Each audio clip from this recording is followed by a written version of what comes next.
Oke, saya sudah ikhlas. Jadi kalau emang mau, silakan ambil aja. Saya tidak mau bekas-bekas. Terima kasih.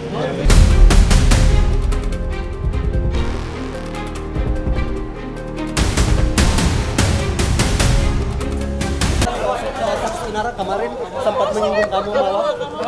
Maaf ya kalau tadi ada. Ya jijilan aja setelah rasul.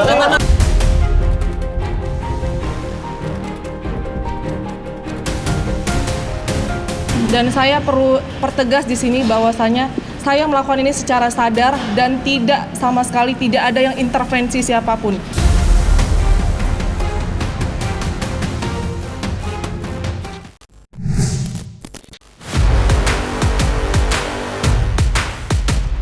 Ramadan bulan yang identik dengan ketenangan hati, pengampunan, dan limpahan pahala.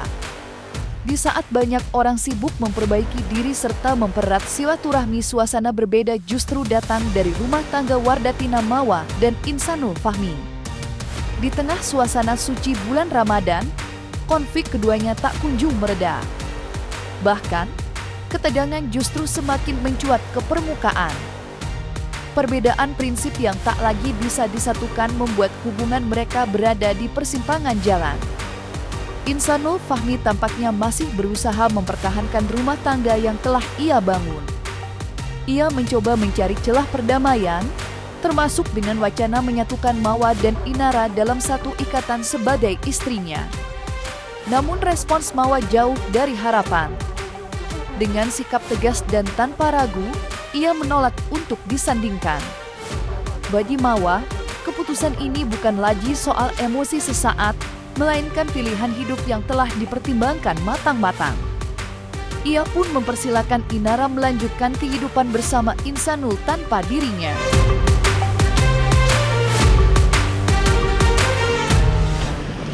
Oke, saya sudah ikhlas. Jadi kalau emang mau, silakan ambil aja. Saya tidak mau bekas-bekas. Terima kasih. Maaf ya kalau tadi ada. Ya jijilan aja setelah rasul. Persiapan love you Mawa, love you Inara. Saya tidak mau Inara kemarin itu seperti apa Mawa? Sandingkan ya. Saat ini kita fokusnya di sini dulu, kita kelanjutin ya. Untuk urusan saya nggak mau melibatin yang lain-lain dulu. Jadi biar saya selesaikan dulu karena di sini fokusnya kan urusan saya sama Mawa. Kalau misalkan saya mengetahui dari awal saudara Insan punya istri dan saya tetap melanjutkan pernikahan ya dalam kondisi saya tahu bahwa dia punya istri, mungkin bisa kalian bilang saya ini pelaku. Tapi kan sedari awal saya tidak tahu, saya tidak mengetahui. Ya bukan berarti saudara Insan juga berniat buruk untuk membohongi ya, untuk memulai hubungan ini dengan kebohongan gitu. Tapi ya memang ya bisa dibilang ada salah saya juga, saya tidak bertanya dan saudara Insan juga tidak menjelaskan. Itulah sebabnya kenapa kemarin saya sempat membuat laporan LP penipuan gitu. Karena memang sedari awal saya tidak merasa menjadi pelaku gitu ya.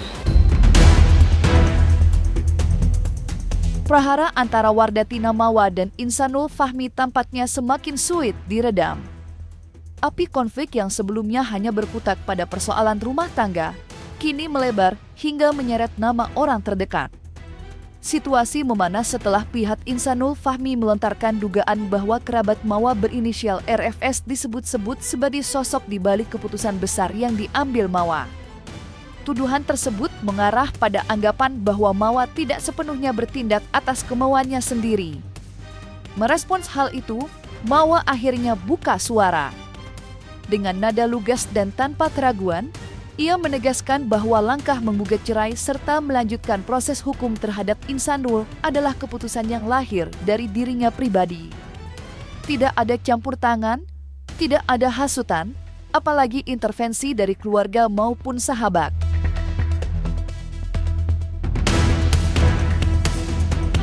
Dan kita bisa lihat nih beberapa ada FRS ya, itu jelas di situ dia di podcastnya, di media sosial. Isinya itu apa? Isinya itu menginginkan agar udah proses hukum aja. Saya nggak pernah podcast. kayak begitu yang katakan oh enggak, kalau FRS bukan istri saya, cuma maksudnya pastiin dulu namanya siapa yang jelas. Kalau kita tahu nama jelasnya siapa baru kita kasih tahu gitu. Kan nggak jelas FRS siapa, orang istri saya namanya Fairuz Arafik. Saya udah resmi menggugat di Pengadilan Agama Lubuk Pakam Medan dari tanggal 26 dan baru keluar nomor perkaranya 990 nomornya. Dan saya perlu pertegas di sini bahwasanya saya melakukan ini secara sadar dan sama sekali tidak ada yang intervensi siapapun. Jadi tolong jangan sampai ada yang menyalah-nyalakan orang. Cukup aja saya sudah disakitin, saya sudah dizolimin. Tolong jangan selalu menyalahkan siapapun. Jangan menyalahkan si ini itu. Ini murni pribadi dari saya sendiri. Saya melapor kasus perzinahan, apalagi saya tadi baru melihat lagi, saya ke-trigger lagi dengan semua yang kalian lakukan, tindakan yang kalian lakukan, perzinahan yang sangat menjijikkan yang saya lihat. Ya, jujur saya dari awal mungkin saya bisa bersabar ya. Tapi sekarang makin kesini saya nggak suka terlalu banyak menyalahkan orang. Fokus aja sama laporan yang saya sampaikan, laporan yang saya buat terkait perzinahan dan perselingkuhan. Dari awal saya sudah menyampaikan kalau saya udah tekad, saya tidak akan mau kembali lagi. Jadi tolong hargain dan hormati keputusan saya, dan saya tidak akan tergoyahkan dengan rayuan-rayuan maut apapun. Dan saya minta tolong hargain keputusan saya dan jangan menyalahkan pihak manapun. Jadi ini murni dari saya pribadi, tidak ada intervensi dari siapapun. Saya melakukannya secara sadar dan saya pengen hidup saya tenang. Saya pengen hidup saya tenang sama anak saya pengen mencintai diri saya lebih lagi, dan saya mau fokus untuk anak saya. Dan saya juga nggak pernah membalas balasan aib-aib itu. Saya tidak pernah membalas. Saya hanya diam, tapi sekarang saya mau bersuara. Ya, saya tidak suka keluarga saya disalahkan, orang-orang terdekat saya disalahkan. Karena ini murni dari saya sendiri. Saya tidak mau melanjutkan lagi. Jadi tolong, teman-teman di belakang saya itu selalu mereka mensupport untuk kebaikan saya. Jadi saya pribadi emang udah tekad untuk tidak mau melanjutkannya lagi.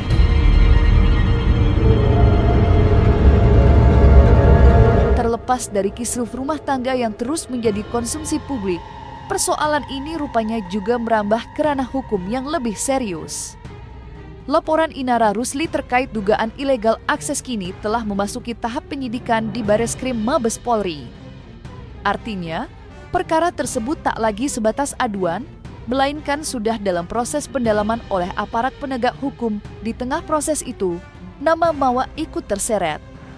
Baru-baru ini ia memenuhi panggilan penyidik dan hadir langsung di Bareskrim Mabes Polri untuk diperiksa sebagai saksi.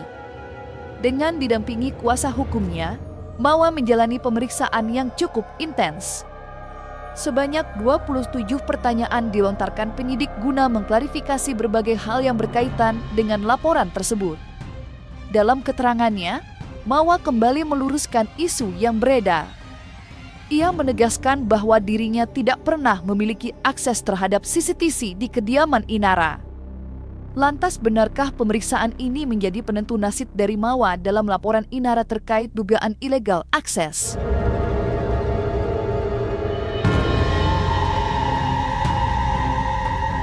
Tadi kami mulai pemeriksaan itu jam 11, selesai sekitar jam 17.00. Pada prinsipnya semua pertanyaan sudah dijawab secara kooperatif dan jalannya pemeriksaan berjalan sangat baik. Pada prinsipnya begini, ini kan terkait illegal akses dan kami sampaikan bahwa Mawa tidak pernah memiliki akses untuk CCTV. Mawa tidak pernah menyuruh orang lain untuk mengakses CCTV, dan Mawa juga tidak pernah mengambil akses CCTV tersebut. Mawa ini hanya mendapatkan informasi dari orang lain terhadap adanya bukti di dalam CCTV tersebut gitu. Jadi kami tegaskan bahwa tidak ada kaitannya Mawa dalam illegal akses perkara ini. Ya, jujur iya. Tadi sudah lama saya melupakan ini dan mungkin masih ada ya, pasti trauma masih ada. Luka saya masih belum pulih dan saya harus menyaksikan videonya tadi itu. Sementara kalian bilang tidak ada perzinahan, faktanya ada ya, saya sendiri yang melihat. Dan gak bakalan saya share ke siapapun. Cukup saya aja yang sakit, cukup saya aja yang hancur. Jangan anak saya yang tahu juga. Jadi tolong akui kesalahan kalian. Maaf ya, saya selama ini udah sabar. Tapi saya nggak suka dijelek-jelekkan, diperolok-olok saya. Saya manusia biasa. Kalau kalian mau minta maaf, oke, silakan minta maaf. Ya, tapi tolong jangan jelek-jelekkan saya terus. Ya, saya punya harga diri, saya punya hak. Saya punya hak untuk melepaskan semuanya dan saya tidak mau sama lelaki yang pengkhianat.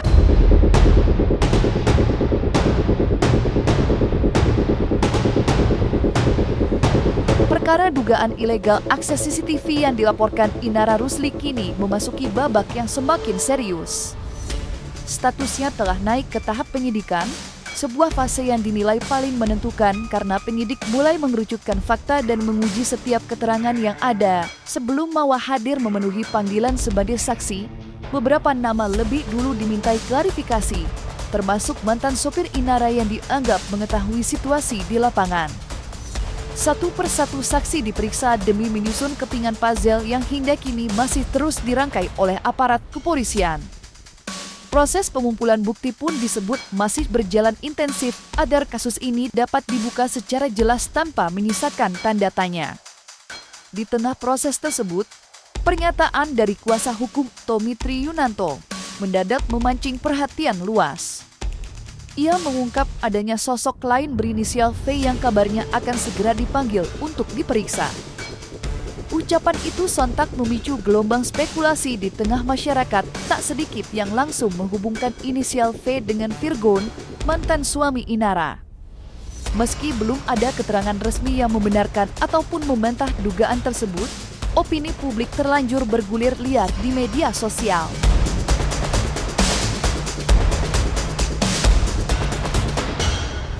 Jadi ini dalam proses hukum di Barreskrim Cyber udah naik penyidikan kan, kemarin sudah dipanggil saksi A. Saksi A udah, terus saksi Y juga sudah. Jadi ini ada beberapa poin lah. Memang kejanggalan nih. Makanya polisi harus buka nih di sini. Kenapa? Karena antara pernyataan A dengan pernyataan Y itu banyak bedanya. Nah, polisi harus menganalisa, harus benar-benar memperhatikan seorang A ini yang bicaranya tidak sesuai dengan para saksi yang lainnya. Nah, nanti kalau dia kembangkan, tandanya polisi juga harus manggil, karenanya kan Yuni bilang dia transfer data itu ke V, tandanya itu V ya. Nah, itulah yang harus ditelusurin. Nah, transfer dari handphonenya Y ini apakah menjadi kekuasaannya A? Takutnya kan itu seperti itu. Kalau informasi dari Y kan karena dikuasai oleh A, jadi A inilah yang mengatur semua ditransfer ke siapa-siapa aja. Artinya transfer data, gambar, video itu. Aduh, nanti coba biar kembangin sendiri lah. Pokoknya intinya itu ke V lah. Gitu.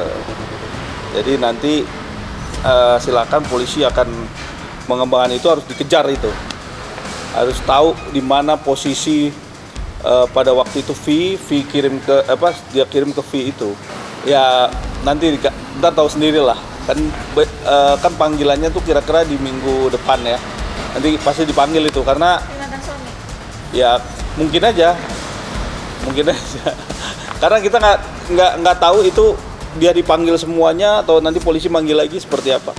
Yang jelas polisi harus kejar, polisi harus tahu bahwa habis transfer gambar video itu ke situ, terus nanti kemana lagi kan gitu.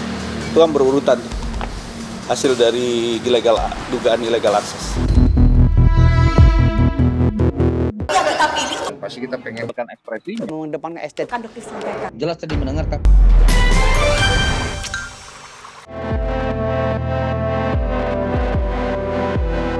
Dan jangan lupa untuk like, subscribe dan juga share channel YouTube Cumi Cumi.